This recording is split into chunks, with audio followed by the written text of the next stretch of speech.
자유와 해방을 주는 기도, 이런 제목으로 함께 하나님의 말씀을 나누기를 원합니다. 오늘 우리가 신앙생활하면서 사제 은총만큼 큰 혜택을 누리는 것은 없다고 생각이 됩니다. 신앙생활하면서 많은 혜택을 우리는 누리고 있습니다. 우리의 건강도 치료되고요, 또 복도 받게 되고요, 또 이 땅에 살면서 참 지혜도 얻게 되고요, 기도응답도 받고 있습니다만은 무엇보다도 우리는 하나님 앞에 나와서 우리 죄를 사함받을 수 있다는 것, 이것만큼 놀라운 축복은 없는 것 같습니다. 우리가 죄에서 자유할 수 있다는 것, 또 이 죄에서 자유할 수 있는 길이 있다는 것, 이것은 너무나도 큰 축복인 것 같습니다. 우리가 지금 주기도문을 같이 나누는 가운데 하나님 나라에 대한 우리 내용을 우리가 살펴봤고요. 그리고 하늘 백성들이 어떻게 기도해야 되는지에 대해서 또 우리가 살펴보는 가운데 지난주는 일용할 양식을 주시었고, 오늘은 우리의 죄를 사하여 주시었고, 이런 제목으로 말씀을 나눕니다. 일용할 양식을 주시었고 라고 하는 것은 우리의 육신의 만족을 얻는 것이고요, 육신의 양식을 뜻하는 것이죠. 그리고 우리의 죄를 사하여 주시었고 라고 하는 것은 우리의 영혼의 만족, 우리의 영혼의 안정을 회복하는 것입니다. 그러므로 이 시간에 우리의 죄를 사하여 주시었고 라고 하는 이 기도를 통해서 하나님께서 우리에게 이미 베푸신 그 놀라운 은혜가 어떤 것인지를 함께 나누기를 원합니다. 제가 처음 이 사제 은총을 누릴 수 있었던 것은 1980년 여름이었습니다. 학생들과 함께 이제 수련회, 제가 그때 중3이었거든요. 그래서 천막에서 이제 집회를 했어요. 그래서 이 천막의 집회가 이런 모양인데, 그때 당시는 이거보다 훨씬 더 열악했죠. 뭐 마이크 시설도 안 좋고, 또 전등 시설도 없고, 등불 같은 거 이렇게 켜놓고 그렇게 집회를 했었습니다. 비슷한 걸 찾다 보니까 이거를 찾았는데, 이거에 한 2배, 3배 정도 더 열악한, 땅도 젖어 있고 뭐 굉장히 모기도 많고 뭐 그런 상황이죠. 그런 말씀을 다 듣고 나서 이제 목사님께서 우리 다 같이 하나님 앞에 회개하자. 회개가 진정한 복이다. 그때는 모든 집회마다 회개를 많이 강조했던 것 같아요. 그래서 우리 아이들도, 우리 친구들도 함께 하나님 앞에 기도하는 가운데 하나님께서 제 영안을 이렇게 열어주시면서 십자가에 못 박혀 죽으시는 예수님의 광경이 딱 보여집니다. 그리고 제가 어릴 때부터 지었던 모든 죄악들이 하나하나 주마등처럼 착착착 지나가는데요, 왜 이렇게 죄가 많은지요. 그냥 하나님 앞에 고백만 했어요. 하나님 그렇습니다. 하나님 잘못했습니다. 하나님 용서해 주세요. 이렇게 고백을 계속하는 가운데 여기에서 그냥 뚫려가지고 이게 뭐가 내려갔다 올라갔다 내려갔다 올라갔다, 그때 콧물로 배를 채웠던 기억이 납니다. 그러고 나서 이 사제 은총이 얼마나 놀라운 축복인지요. 세상을 다 얻은 것 같아요. 하나님 앞에 회개하고 제 안에 있는 모든 죄를 다 토설하고 나니까 얼마나 마음이 시원하고 얼마나 마음에 평안이 오는지요. 여러분들도 아마 다 그런 경험을 하셨으리라고 믿습니다. 그리고 또 두 번째는 그 이후로 3년이 지나고 나서 하늘산 기도원이라는 곳에 가서, 지금은 소천하신 이천성 목사님이라고, 이제 1m 80이 넘는 거구, 그때는 거의 뭐 2m처럼 보이더라고요. 등치도 크시고 상의 군경이셨습니다. 한쪽 다리가 없고 고무다리로. 그래서 철뚝철뚝 하시면서 목소리는 뭐 호랑이 목소리, 얼마나 큰지요. 수많은 사람들이 하늘산을 찾아서 은혜 받고 변화되고 주의 종이 되었습니다. 그러니까 저도 이제 거기에 껴서 하나님 앞에 기도하면서 몸부림치는데 하나님이 어느 순간인가 하늘문을 확 열어주시는 거예요. 그러면서 막 하나님이 이 불말과 불병거 그 사이에 보좌에 탁 앉아 계시고, 그 옆에 예수님이 서 계시고, 그리고 거기에서 불화살을 막 천사들이 쏘는데 그 불화살이 제 가슴을 향해서 오는 거예요. 그 불덩이를 이렇게 제가 받고 막 어떻게 할 줄을 몰라서 막 대굴대굴 뒹굴면서 은혜를 받았던, 그때 제가 아마 사명을 받은 것 같습니다. 그렇게 해서 하나님 앞에 회개하면서 기도했던 것이 기억이 납니다. 그래서 그때 산상에 올라가서 기도했던 그 장면을 찾아볼 수가 없어요. 그래서 요즘에 하고 있는, 최근에 하고 있는 것을 이렇게 준비를 한번 보여주시죠. 예, 요즘에 이렇게 산상 이렇게 집회를 하는데 요즘엔 저렇게 모이지 않습니다. 예, 요즘에는 이게 안락한 의자에 앉으려고 하지 저렇게 산상에서 목이 뜯겨가면서 집회하지 않죠. 근데 그때는 뭐 저런 것들을 당연시 여겼죠. 그리고 은혜 받고 회개하고 내려오는데 한겨울이었습니다. 살짝 얼음이 얼어 있는 그 사이에 시냇물이 졸졸졸졸졸 흐르고 있는데 이게 나무들이 막 춤을 추는 거예요. 하나님을 찬양하면서 춤을 추고. 그다음에 이 개울물 소리가 주님을 찬양한, 저거 직감적으로 깨달았어요. 아, 만물은 항상 주님을 찬양하고 있구나. 제가 은혜 받고 나니까 그것이 보여지는 거죠. 예. 썬다싱이 짐승하고 얘기하고 새하고 얘기했다 그러잖아요. 그게 무슨 말인지 알겠더라고요. 조금만 더 신령한 자리에 들어가면 저도 막 짐승하고 얘기할 것 같은 그런 착각이 막 생기더라고요. 막 구름 위를 막 이렇게 다니는 것 같은 그런 느낌으로 집에까지 돌아온 기억이 있습니다. 하나님의 은혜를 경험하니까요, 너무너무 좋은 거죠. 그때 사제의 은총이 얼마나 놀라운지, 주님께서 나를 위해 십자가 못 박혀 죽으시고 내 죄를 다 사하셨다는 것이 얼마나 놀라운 은혜인지 그때 많이 깨닫고 은혜를 받았던 기억이 있습니다. 오늘 마태복음 6장 12절 말씀은 두 가지 이 주제로 볼 수가 있어요. 하나는 죄사함이고 또 하나는 용서함입니다. 먼저 우리는 죄사함을 한번 살펴보려고 하는데요. 12절 우리 다 같이 한번 읽겠습니다. 우리가 우리에게 죄 지은 자를 사하여 준 것 같이 우리의 죄를 사하여 주시옵고, 우리의 죄를 사하여 주시옵고라고 기도하라는 거죠. 예수님께서 이 기도문을 알려주실 때는 제자뿐만 아니라 신앙생활은 오늘 우리에게까지 이 기도문을 반복해서 기도하라는 것이죠. 그래서 우리는 새벽마다 하고 가정 예배 드리면서 하고 모일 때마다 이것을 하죠. 여기에 뭐가 있냐면 하나님 내 죄를 용서해 주세요. 이 기도를 반드시 하라는 거예요. 여러분, 우리는 날마다 죄를 짓습니다. 날마다 반복적으로 죄를 져요. 사는 것이 죄고, 그리고 고백하는 것이 죄고, 보는 것이 죄고, 듣는 것이 죄고, 다 죄가 아니겠습니까? 그래서 우리는 날마다 반복적으로 주님 앞에 이 기도를 올려야 하는 것입니다. 그런데 이 기도를 올리기만 하면은 주님께서 우리의 모든 죄를 깨끗하게 해주신다는 거예요. 여러분, 이 창구가 있고 이 채널이 있다는 것이 얼마나 놀라운 축복인가요? 이거는 복 중에 복인 것입니다. 우리가 왜 이 기도를 해야 될까요? 첫 번째는 창조의 목적이 깨졌기 때문에. 본래 하나님의 이 창조의 목적은 지금 우리가 당하고 있는 고통과 눈물과 이 스트레스와 이런 것이 아닙니다. 우리 원래 창조의 목적은 에덴에서 영원히 주님과 함께 평안한 가운데 살아가는 것입니다. 이것이 바로 주님의 창조의 목적인 거예요. 그런데 이것이 어느 순간인가 아담이 마음에 욕심이 생겨서 그 선악과조차 딱 하나밖에 없는, 나머지는 다 네 거야, 요거만 건들지 말어, 내가 하나님이고 내가 주권자다, 요거만 기억해라, 그러면서 그 선악과 그것을 주셨는데 그거조차 뱀의 꼬임에 넘어가서 그것을 먹은 거죠. 그러므로 에덴에서 쫓겨났고 그때는 전쟁과 기근과 고통과 눈물과 한숨과 사주팔자에 묶여서 살게 되는 것입니다. 이 창조의 목적이 깨어지고 말았어요. 그래서 우리는 이것을 하나님 앞에 기도해야 되는 것이죠.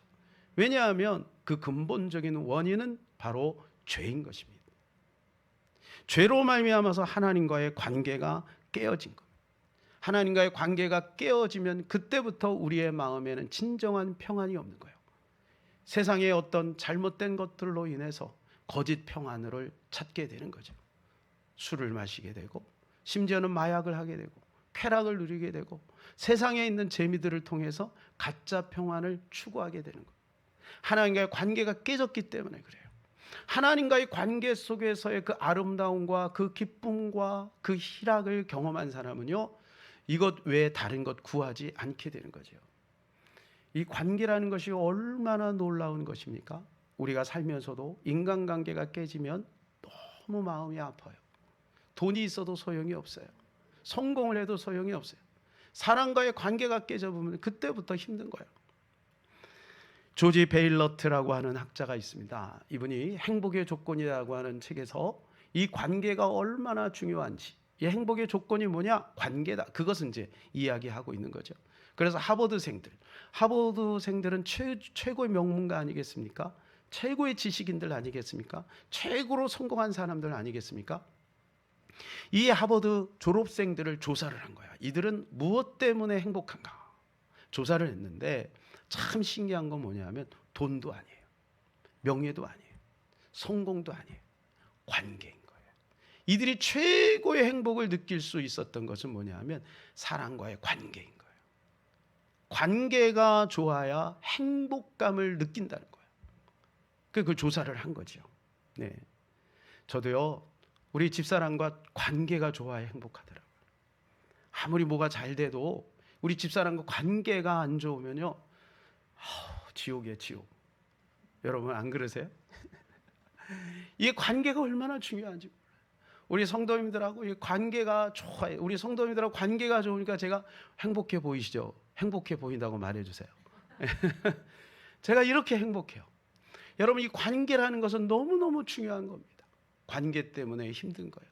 많은 사람들이 관계가 깨져서 자살하는 거죠. 저는 가끔 가다가 이 재벌들을 보면서 저 사람들은 저렇게 돈이 많고 저렇게 성공을 했고 저 정도 명예를 가졌으면 참 좋을 텐데 왜 이렇게 얼굴이 어두울까? 그런 생각을 종종 하게 됩니다. 이유는 뭐냐? 관계가 깨진 거예요. 관계가 깨져버리면 다 모든 것이 불행한 것이죠. 그래서 우리는 하나님과의 관계를 회복해야 돼요. 하나님과의 관계를 어떻게 회복하느냐? 죄를 해결해야 됩니다. 하나님 앞에는요, 어떤 억만금을 가져다 주고 하나님 저 관계를 회복합시다 그런다고 되는 게 아니에요. 다른 어떤 것을 가지고 하나님 앞에 하나님 우리 관계 회복합시다 안 돼요. 하나님은 우리의 죄를 해결할 때 관계를 회복시켜 주시는 거예요. 그래, 의라는 거면 디카이오 순의 관계예요. 관계. 우리가 어떻게 해서 의인이 되느냐? 예수 그리스도로 말미암아 의인이 되는 거거든요. 예수 그리스도가 하나님과 우리 사이가 원수가 되었는데 예수님이 다리를 놓으신 거예요. 그래서 예수 그리스도로 말미암아 하나님과의 관계가 회복이 된 거예요. 회복하는 길이 열린 거예요. 강남에서 강북으로 가고 강북에서 강남으로 올 수 있는 다리가 연결되었다는 거죠. 바로 이 예수 그리스도 십자가의 은혜로 말미암아 디카이오 순의 관계가 회복이 되었다는 거예요. 여러분, 이 기쁨을 우리는 날마다 누리고 있는 것입니다. 여러분, 혹시라도 지난 한 주간 동안에 죄짐에 눌려 있었던 분들이 있다면 이 시간에 주님 앞에 나와서 이 모든 것을 다 해결하시는 저와 여러분 되시기를 바랍니다. 그래서 하나님께서는요, 이 문제를 놓고 이걸 어떻게 해결할까 하시다가 하나님 오래전에 프로젝트를 세우셨어요. 그것이 창세기 3장 15절입니다. 시작. 내가 너로 여자 원수가 되게 하고 내 후손도 여자의 후손과 원수가 되게 하라니 여자의 후손은 내 머리를 상하게 할 것이요 너는 그의 발꿈치를 상하게 할 것이니라 하시고, 여러분 요것만 봐도 성경이 진리인 것을 알아요. 더 이상 연구할 필요가 없어요.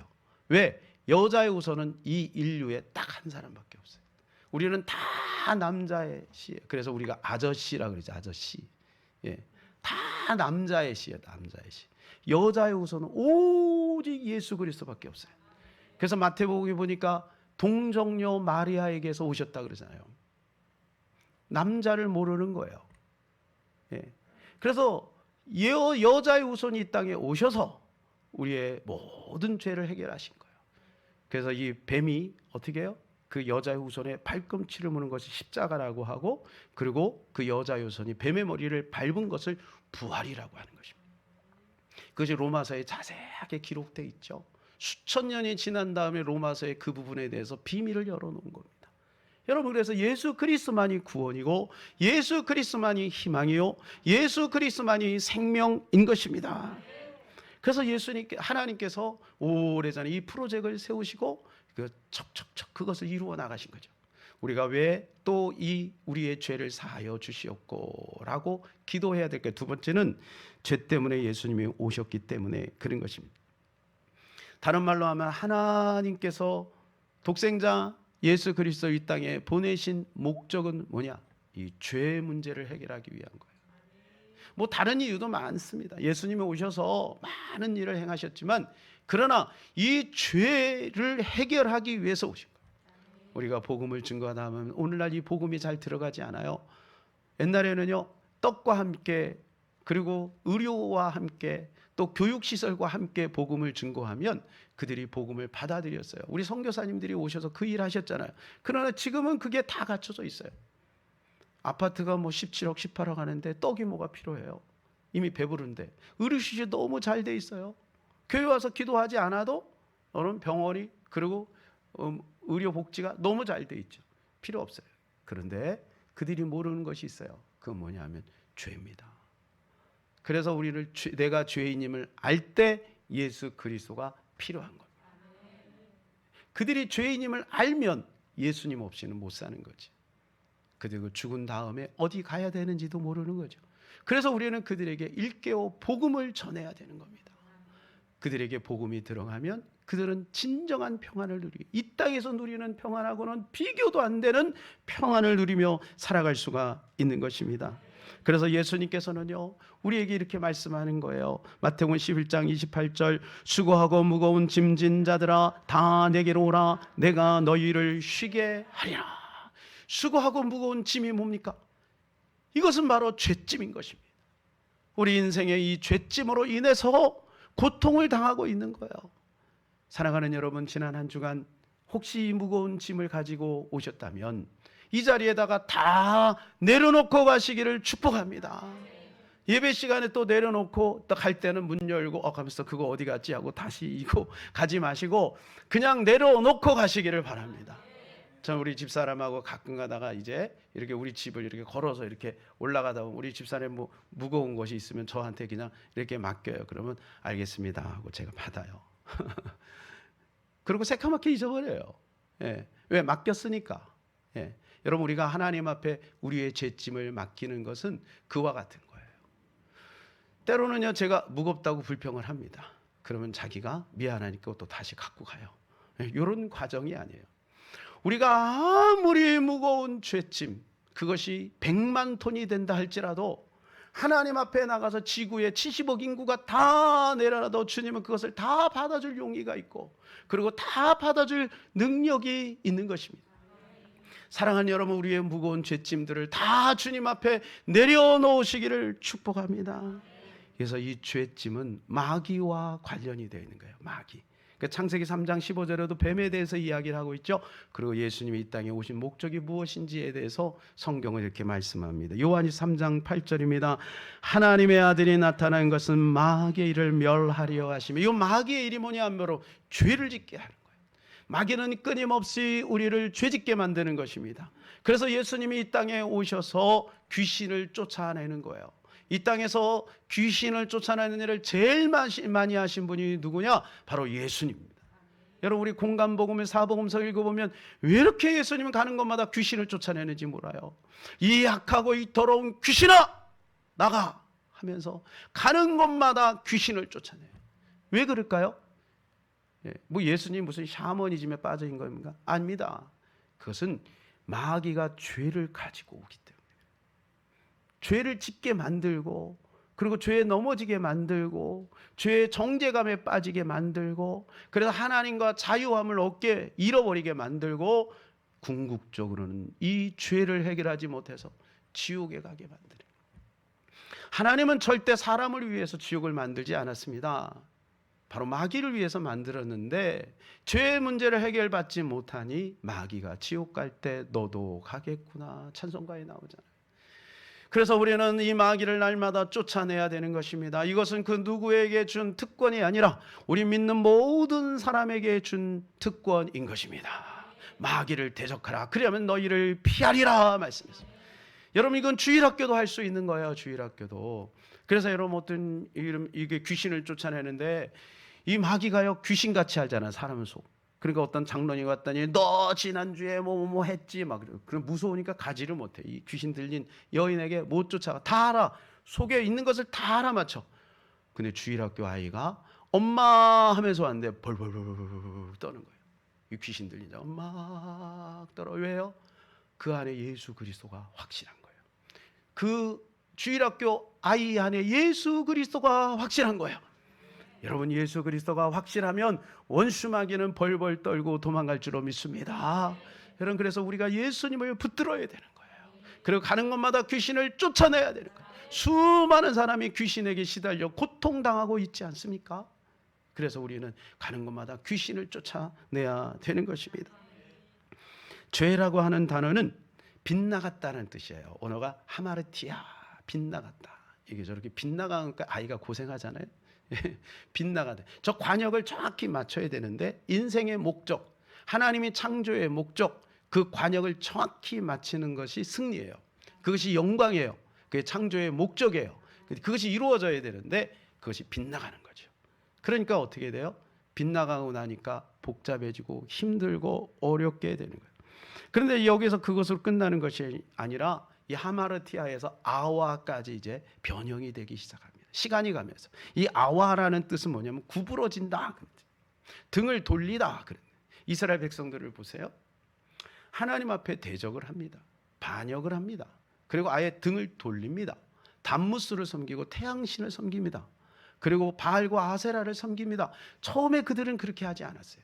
여호와를 섬겼어요. 그런데 시간이 가면서 그들이 이 문제를, 죄의 문제를 해결하지 못하니까 나중에 이 마음이 구부러진 거예요. 여러분, 이 죄의 문제를 해결하지 않으면 이 마음이 구부러져요. 그리고 이 구부러진 마음을 내 마음이라고 착각하게 만들어요. 그래서 세상 사람들이 동성애 차별금지법, 이런 잘못된 것들을 상식적으로 생각해도 이거는 잘못된 건데 그런 것들을 자꾸 통과시키려고 하는 이유가 뭐냐면 자기가 구부러졌기 때문에 구부러진 것을 합리화시키는 거예요. 마귀의 사주를 받아서. 그것이 나중에 결론적으로 하나님을 대적하는 거, 창조의 질서를 깨트리는 거죠. 그들은 가정을 해체하고 그리고 국가를 해체하고 공동체를 해체하는 것이 목적인 거예요. 그래서 새로운 질서를 세우겠다는 거죠. 그게 뭐예요? 죄악의 질서, 마귀의 질서, 이런 것을 문화적으로 만들어가고 있는 공작인 거예요. 그래서 우리가 이것을 영안의 눈을 딱 뜨고 보면 우리가 이것을 놓고 그냥 둬서는 안 되고 기도해야 된다는 것이죠. 이 구부러진 것, 이것을 회복하는 것이 회개인 것입니다. 이 구부러진 마음은 주님이 잠언해 보게 되니까 주께서 미워하신대요. 마음이 구부러져 있는 사람은 주님이 미워하시는 거예요.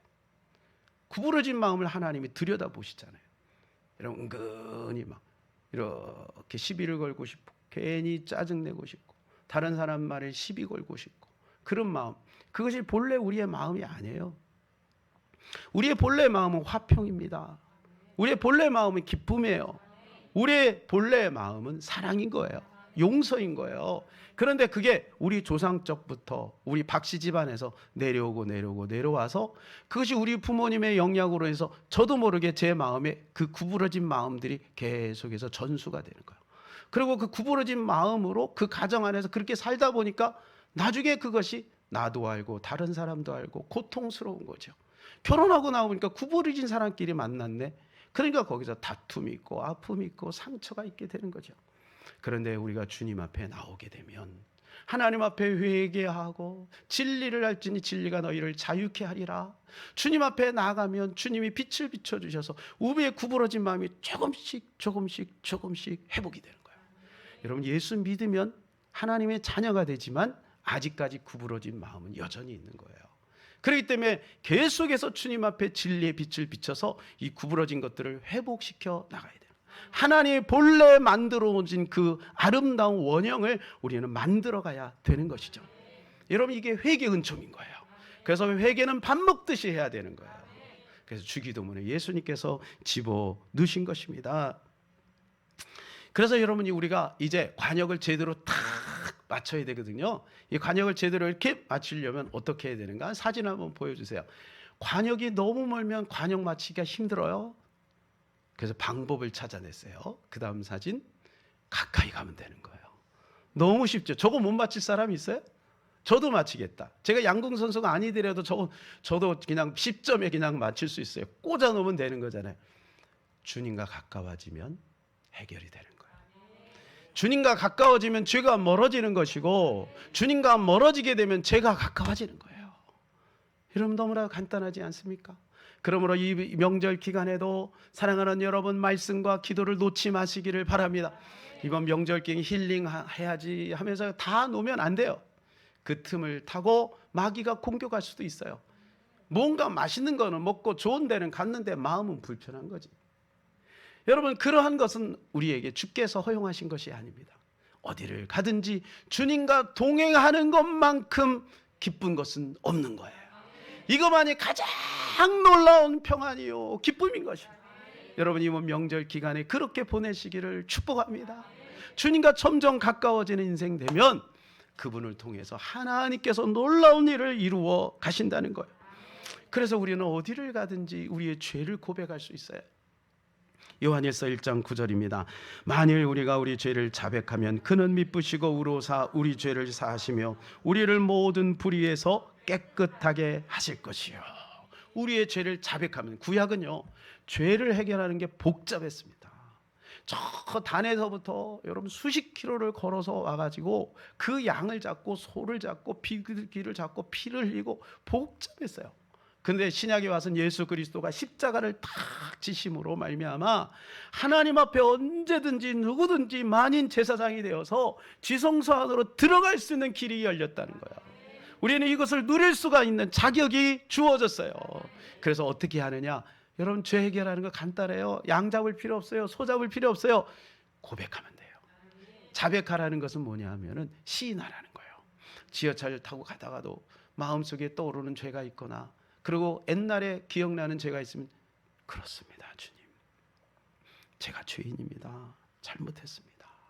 이렇게 고백하면요 그게 눈덩이 녹듯이 싹 녹아지는 거예요. 예수님의 이름의 권세가 이렇게 위대한 겁니다. 그래서 사죄의 은총만큼 놀라운 은총은 없는 거예요.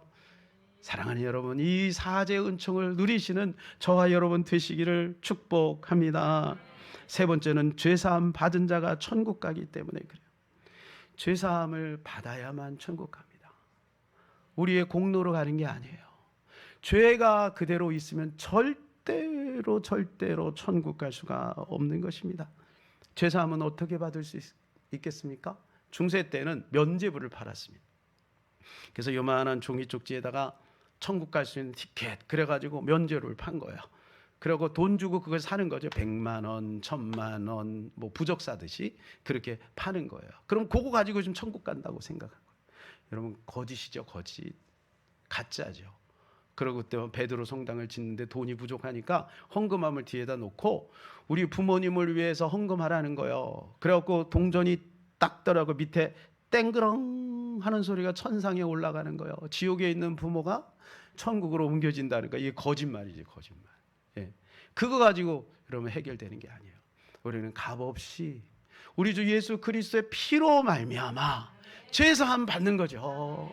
예수 그리스도께 나가기만 하면 죄사함 받는 거죠.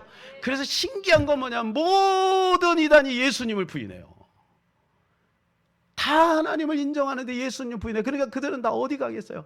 얼마나 안타까운 일입니까? 다 놓치고 예수님 놓치면 안 되는 거죠. 다른 것이 좀 부족해도 예수님 붙들고 있으면 그 사람이 성공한 사람이에요. 그 사람에게 희망이 있는 것입니다. 예수님만이 소망인 것입니다. 예수님이 우리의 모든 죄를 해결해 주신 것입니다. 그래서 우리는 날마다 죄를 짓기 때문에 날마다 예수님 앞에 나가서 이 죄를 고백해야 되는 것입니다. 첫 번째는 죄사함이었고 두 번째는 용서함입니다. 주님은 용서함을 구하라 이렇게 말씀을 해주고 계셔요. 12절 다시 한번 읽을까요?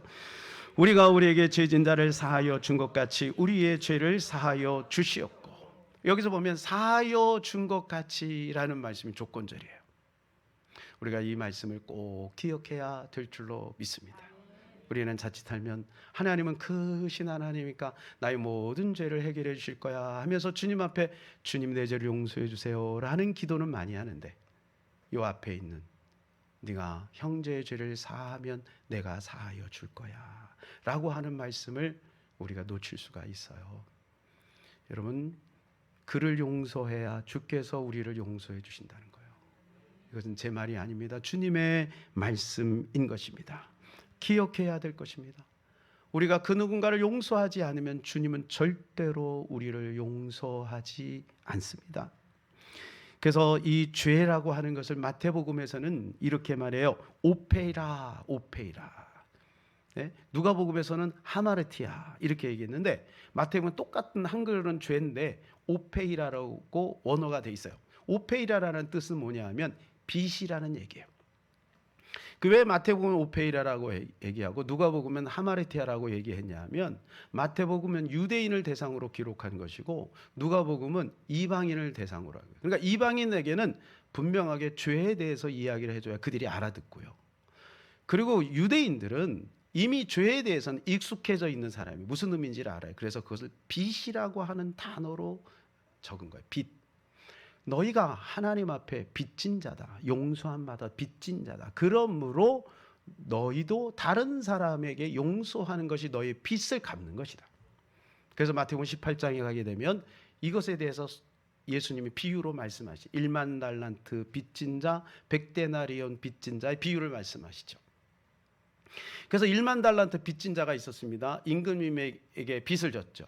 이 1만 달란트가 얼마나 되냐? 어떤 분은 3조라고 하고 어떤 분은 2조라고 하는데 아무튼 셀러리맨들이 20만 년 쓰지 않고 모아야 갚을 수 있는 돈이에요. 20만 년. 이 빚을 갚으면 죽어서도 안 돼. 20만 년을 모아야 돼. 이걸 어떻게 모아요? 예? 그냥 도저히 인간으로서는 갚을 수 없는 거죠. 그런데 하나님 되신 임금이 이것을 해결해 주셨어요. 예, 그가 막 하소연하죠. 엎드려서 임금님 제가 잘못했습니다. 저는 이걸 도저히 갚을 수가 없습니다. 이렇게 했더니 알았다 하면서 내가 너의 1만 달란트를 사하여 주마 이렇게 한 거예요.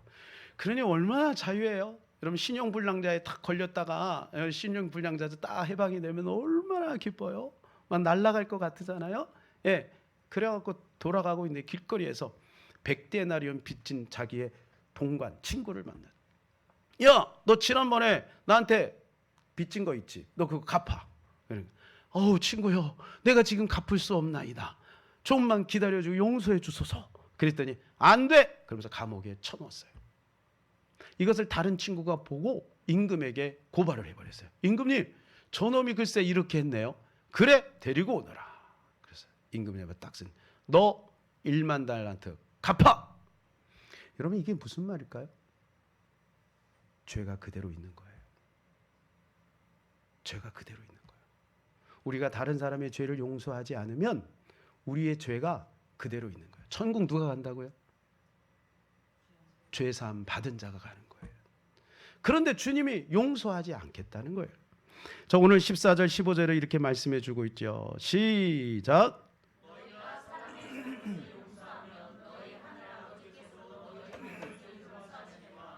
너희가 사람의 잘못을 용서하지 아니하면 너희 아버지께서도 너희 잘못을 용서하지 아니하시리라. 이 잘못이라고 하는 단어가 뭐냐면 죄라는 거예요. 죄의 허물을 뜻하는 것입니다. 그러니까 누군가의 죄를 용서하지 않으면 내가 너를 용서할 수 없다. 하나님이 그렇게 정해 놓으신 거예요. 요 1만 달란트 빚진 자에 대한 비유를 하시고 마지막 끝에도 똑같은 말씀하셨어요. 35절 시작. 너희가 각각 마음으로 형제를 용서하지 아니하면 나의 하늘 아버지께서 너희에게 이와 같이 하시리. 사랑하는 여러분, 죄 사함 받아야 천국 갑니다. 그런데 우리의 형제를 용서하지 않으면 주님은 우리의 죄를 그냥 묵인하신다는 거예요. 그냥 두신다는 거예요. 그러므로 우리 형제의 죄를 용서해야 될 줄로 믿습니다. 우리의 죄를 용서한다는 것은 무엇일까요? 이 죄를 용서해야만 우리가 자유가 와요. 그래서 이 용서에는 비밀이 있는 겁니다. 비밀. 그래서 우리가 그를 용서하지 않으면 우리가 죽어서 어떻게 되고 그건 나중 일이고 이 땅에 살면서 이미 지옥인 거예요. 용서하지 못하고 있기 때문에 우리 마음이 미움으로 가득 차 있어서 지옥이 되는 거예요. 그러니까 나를 위해 남을 용서해야 되는 거예요. 사랑하는 여러분, 나를 위해 남을 용서하시는 저와 여러분 되시기를 축복합니다. 여러분, 누군가의 죄를 용서하는 것은요, 쉽지 않습니다. 이것은 고통이에요, 고통. 왜냐하면 우리는 그 사람 때문에 방패막이 되었어요. 그 사람 때문에, 내가 그 때문에 내가 이렇게 사는 거 여러분 아시지요? 그 사람 때문에 내가 이렇게 힘들어요. 여러분 다 아시지요? 이렇게 방패막이 된 거예요. 그런데 이제 그 방패막이 사라지면은요, 내가 홀로 서야 되거든요. 그러니까 그 안에 고통이 있어요. 내가 이 죄를 하나님 앞에 그를 용서하고 이것을 청산해 버리면 이제는 내가 새롭게 살아야 돼요. 그러니까 내 힘으로는 그를 용서할 수가 없는 거죠. 그래서 우리는 십자가 밑에 나가야 되는 거예요. 십자가 밑에 나가야 그를 용서할 수 있어요. 그래서 십자가 밑에 나가면 이미 그 자체가 은혜가 아니겠습니까? 왜? 도저히 내 힘으로는 안 되니까 십자가의 은혜만이 필요한 거예요. 이 죄의 용서에 대해서 우리에게 참 중요한 힌트와 그리고 또 우리 중요한 인사이트를 주는 영화가 있어요. 여러분 아마 다 보셨습니다. 밀양이라고 하는 영화죠. 전도연이 남편과 사별을 했어요. 어떤 조그만 마을에 들어갔습니다. 근데 이상한 소문이 났어요. 자기가 부자라는 소문이 난 거예요. 그래서 자기의 외동 아들이 있는데 이 외동 아들의 태권도 도장의 원장이 이를 유괴합니다. 그리고 이를 죽여버려요. 얼마나 기가 막혀. 너무 온통하죠. 그러다가 어떻게 우연한 게 교회를 나가게 되었어요. 그래서 교회에 나가서 회개하고 주님을 만나요. 그리고 이제 이 사람을 찾아가요. 뭐 하려고요? 용서하려고요. 그래서 이제 면회를 하면서 제가요, 당신을 용서합니다. 이랬더니 이 사람이 희죽희죽 웃어가면서 그러세요? 저는 이미 용서함 받았는데요. 저는 이 감옥에서 하나님을 만났습니다. 저는 용서함 받았습니다. 전도여에서 뒤집어져요. 왜요? 내가 용서하지 않았는데 누가 용서해? 내가 용서하지 않았는데 누가 용서해? 여기서 주는 메시지가 뭐예요? 여러분 밀양이 딱 이렇게 인기가 끌면서요, 많은 크리스찬들이 막 기분이 나쁘더라고요. 저도 아니 기독교 이렇게 폄하할 수 있어요. 거기 이상한 장로도 나오죠, 그죠? 예, 아니 장로인데 이상해. 여기서 무엇을 말해줍니까? 값싼 복음인 거예요. 우리 다 용서함 받았어. 예수님의 이름으로 다 용서함 받았어. 라고 하는 값싼 복음이 여기서 우리에게 주는 메시지예요. 또 한 가지, 전도연도 마찬가지예요. 내가 너 용서할게. 알았어. 용서했어. 그리고 보복에 칼을 것은 용서가 아니에요. 전도의 마음에 진짜로 용서할 마음이 있었다면 그가 어떻게 됐든 용서해야죠. 이미 그 안에는 용서가 없었던 거죠. 그래서 우리는 주님 앞에 나가야 돼요. 십자가 앞에 나가야 우리의 마음에 진정한 용서가 생기는 것입니다. 그것은 주님의 은혜의 빛이 아니면 불가능해지는 거예요. 김푹이라고 하는 베트남 여사가 있습니다. 아마 여러분이 사진을 한 번쯤 보셨을 거예요. 이 사진 때문에 이 종군 기자가 퓰리처상을 받았어요. 이 여인이 어렸을 때 자기 마을에 불이 난 거예요. 이게 위에 그 비행기 조종사가 이제 공군 미국의 조종사가 잘못해가지고 이제 폭탄을 엉뚱한 데다가 투하한 거예요. 네이팜이라고 하는 폭탄인데 이 계란 같은 폭탄이에요. 이게 떨어지면서 마을이 완전히 불덩이가 됐어요. 옷을 입고 있었는데 이 옷에 불이 붙은 거예요. 그래갖고 옷을 확 뜯어내고 하다 보니까 이제 몸이, 그 어린 소녀가 저 길거리에 나가서 울면서 막 하는 걸 종군 기자가 찍은 거예요. 그 다음 사진 보여주면 이 여인이요, 몸이 저렇게 다 망가진 거예요. 저 피부가 다 벗겨진 거예요. 그리고 나중에 이제 그분이 이렇게 보여주는데 여기가 다 아직도 그 상처가 있어요. 1996년도 워싱턴에서 월남전 기념비 제막식이라는 것이 있어요. 그래서 이 김북 여사가 이제 연설을 하게 되었어요. 연설을 하는 가운데 그는 이런 마음이 생겼어요. 내가 그 사람을 용서합니다. 우리 마을을 초토화시켰던, 우리 마을을 불덩이로 수많은 사람의 목숨을 앗아간 그 비행기 조종사를 용서합니다. 이렇게 고백을 했어요. 근데 마침요 그 자리에 존 머플러라고 하는 그 당시에 그 조종사가 앉아 있었던 거예요. 아마 연락을 받고 사죄하는 마음으로 그 자리에 있었던 것 같아요. 그때 이 존이 일어납니다. 그러면서 이렇게 얘기합니다. 정말 죄송합니다. 제가 그 조종사입니다. 저의 오판으로 고통을 드려서 정말 죄송합니다. 죄송합니다. 그일로 인해 전 그동안 고통스러운 마음으로 살았습니다. 용서해 주십시오. 용서해 주십시오. 그랬더니 이 김풍 여인이 마이크에 대고 이렇게 얘기합니다. 괜찮습니다. 괜찮습니다. 저는 이미 용서했습니다. 괜찮습니다. 그래 주변에 있는 모든 사람이 눈시울을 적시면서 박수를 막 쳤어요. 알고 보니까 이 김풍 여인도 김풍 여사도 그 뒤로 주님을 만났어요. 그리스도인이 된 거죠. 그리고 이 비행기 존도 조종사인 존도 그리스도를 만난 거예요. 그리고 서로 용서가 이루어진 거예요. 여러분 용서는 바로 이런 것이죠. 우리 마음에 이미 녹아진 상태, 그 상태로 그를 만나 용서하고 축복하는 거예요. 이것이 바로 주께서 우리에게 원하시는 것입니다. 여러분 그리스도를 만나면 이것이 가능해지는 거예요. 예수 그리스도의 십자가는요 용서인 것입니다. 이미 그 안에서 원수도 다 용서하셨어요. 로마 군병도 용서하셨고 바리새인도 용서하셨고 모든 인류를 다 용서하신 거죠.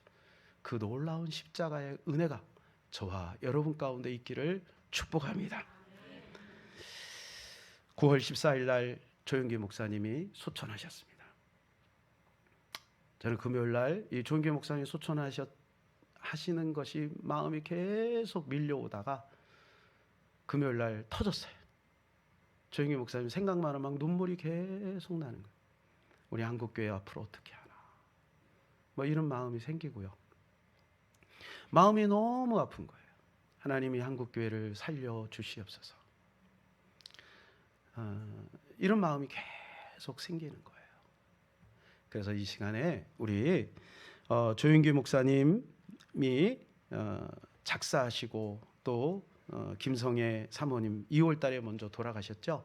김성애 사모님이 작곡하신 찬송가 308장 우리 같이 한번 부르시면서 우리 자신을 돌아보고 또 회개하는 그러한 마음으로 이 찬송을 같이 했으면 좋겠습니다.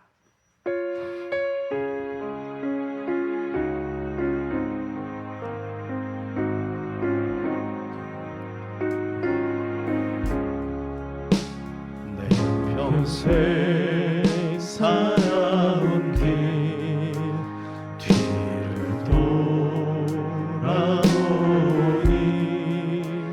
걸음마다 자음마다 모두 죄뿐입니다. 우리 죄를 사하신 주의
말씀 따라 우리 한 3절 한번 더 합시다.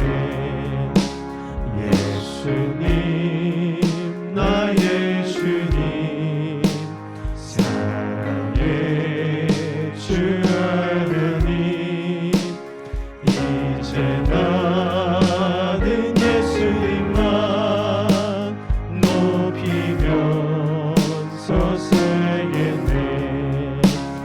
나의 남은 인생을 주와 동행하면서 주님 사랑 전하며 말씀 따라 살겠네.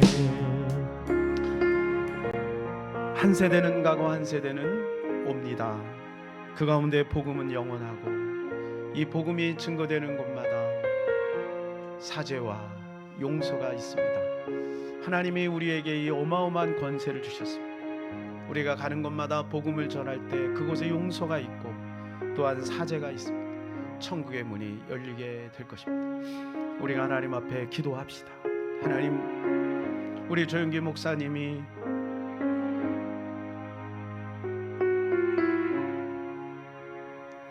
일평생 복음을 증거하시다가 이제 하늘나라로 갔는데, 하나님, 우리도 주의 복음 증거하다가 주님 앞에 이룰 수 있도록 도와주시옵소서.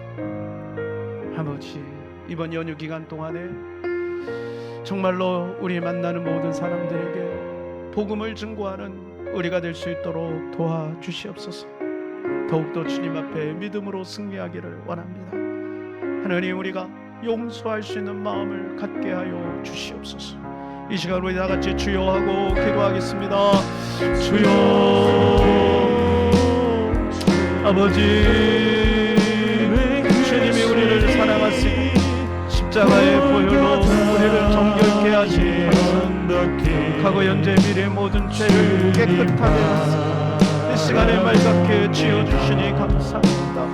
하나님 아버지, 우리의 모든 죄를 깨끗하게 용서하여 주시옵소서. 하나님 아버지, 우리가 무슨 죄를 용서할 수 있게 도와주시옵소서. 아버지요, 우리의 모든 죄와 자매들의 모든 법을 용서할 수 있는 마음을 가지시옵소서. 아버지요, 도와주시옵소서. 용서하고 사랑하고 이해할 수 없습니다. 원수까지 사랑하라고 하는 주님의 말씀을 하나님 우리가 지킬 수가 없나이다. 고백합니다. 주님, 주의 은혜가 필요합니다. 은혜를 주소서. 아버지, 용서할 수 있는 은혜를 주소서. 그래서 용서하게 하여 주시옵소서. 아버지, 우리에게 사죄의 은총을 주시니 감사합니다. 우리의 억만 가지 모든 죄들을 말갛게 지어주시니 감사합니다. 십자가의 보혈로 말미암아 그 은총을 우리가 누리게 하시니 감사합니다. 날마다 십자가 앞에 나아가 이 사죄함의 은총을 누리게 하여 주시옵소서. 하나님, 우리가 용서할 수 있도록 도와주시옵소서. 우리의 힘으로 할 수가 없습니다. 주님의 은혜가 필요합니다. 하나님이 용서할 수 있는 마음을 주시고 용서할 수 있는 용기를 주시옵소서. 하나님께서 이미 우리에게 1만 달란트의 빚을 탕감해 주셨으니 100데나리온쯤이야 우리가 기꺼이 용서할 수 있사오니 주요 사죄 은총, 용서의 은총을 날마다 누리는 우리 모두 될 수 있도록 축복하여 주옵소서. 우리 주 예수 그리스도의 이름으로 기도하옵나이다. 아멘.